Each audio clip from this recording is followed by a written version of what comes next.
אז בואו אותי לעשות טיפוח לשיער. טוב, אז דבר ראשון נתחיל מלשים סרום של פנטן. הוא ממש מושלם. אני הכי כמובן מקלחת ראשית, קלחת לך בית ספר. חייב לסרק ככה את השיער. רק כזאתי שעד שהוא נהיה כזה. תראו, אוקיי. אז בסדרות פה בנמלה. עכשיו, תקשיב, אני עשיתי כזה כמו אימון, אוקיי? הצלחתי פורבץ. מה קרה? אז ניסיתי עוד פעם, לא הצלחתי. ניסיתי עוד פעם, לא הצלחתי. אני כאילו, יש לי משהו כזה בגוף, שאם אני מצליחה משהו, אני לא יכולה, לא יודעת, לא עובד לי עוד פעם לעשות אותו. כאילו, עובד לי, אבל אני ממש עושה אותו כל הזמן. אחרת זה נעלם. אחרת פשוט אין את זה יותר. אז כרגע אני פשוט מסתרקת עם הסרום של פנטן. תקשיבו שהוא ממש מושלם. זה את השיער מושלם. עכשיו אני לוקחת לי קרם, אוקיי, סבבה, אני לוקחת קרם כזה.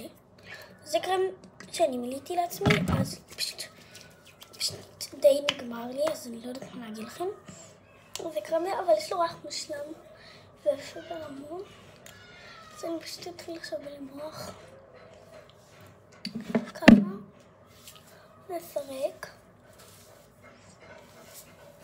ככה. תראו, אוקיי, סבבה.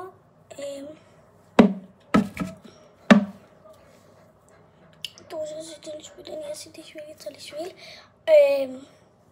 עכשיו נשים בושם כזה לשיער, פשוט מושלם. אני אשים אותו על השמאלה, על הבגדים, כי הוא פשוט ממש כאילו מלכלך אותם. כאילו אם אני שמה ממש בזהירות על הבגדים, כי זה ממש מחתים. זה יחתים לי כבר בגדים, אני מקווה שזה אחרי זה לא יחתים לי, כי אני הולכת לחברה, אז יש לו יחתים. עכשיו נתחילה שמאלה לסרק. ככה, תראו זה יפה. וואו, שיער מושלם. וזה, תקשיבו שהסרום של פנטן הוא ממש טוב לדעתי. הוא ממש עושה את השיער כזה נעים. לא יודעת למה אני ממש אוהבת אותו. אז אוקיי, תראו, סרקתי. ועכשיו זהו, זה מה שאני בדרך כלל עושה לבית ספר גם. אני פשוט עושה מזה קוקו. אם אתן רוצות, אני כאילו עושה לכם מדריך, אני אחסה גם מדריך לקוקו, אבל עוד מעט, כאילו אחרי כנראה מחר זה יעלה או מחרתיים, אבל זה יעלה ספציפית היום. זהו, סיימתי, ביי יוש.